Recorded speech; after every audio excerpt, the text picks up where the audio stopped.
Kaya palit tayo ng bagong gulong, 6090 to, so 6080 natin. So may nabili tayong gulong. So gagamitin ito lahat natin. So sa likuran lang tayo magpalit kasi yung sa harapan natin na Maxxis goods pa. Makapal pa siya, oh. Makapal pa. So sayang to na hindi natin susulitin kasi mas mahal to. Skwila lang karon.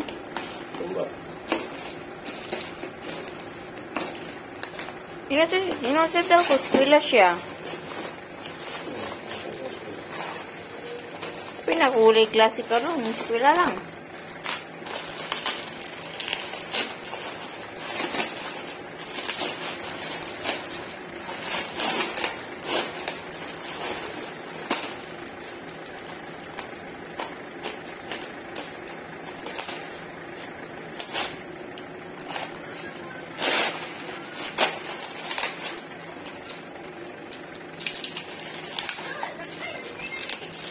Pareha ba itong ligid na ako sa Regency na? Regency na yun? Apa, pareha ba nag-size na itong gamit ako pa?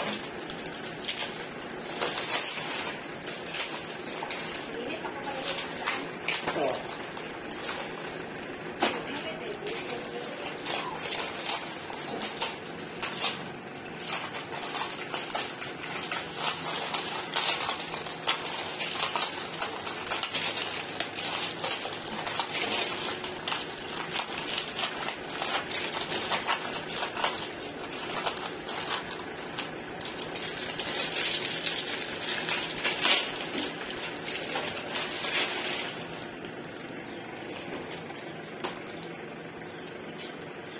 $90 sa likod.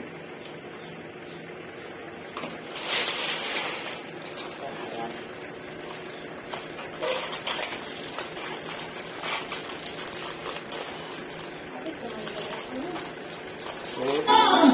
Well.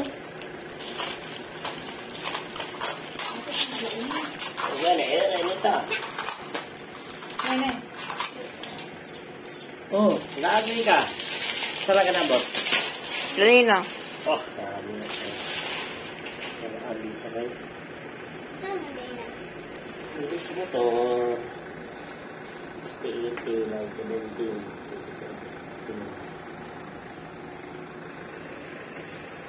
27. Made in China. Huh? China din eh. China daw.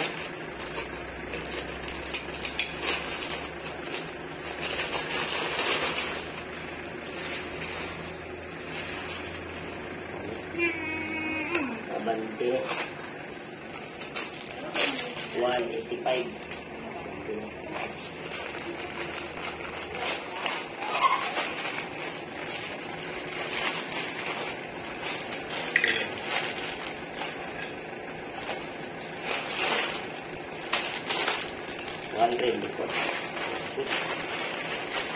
Okay na, okay.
ating 6080.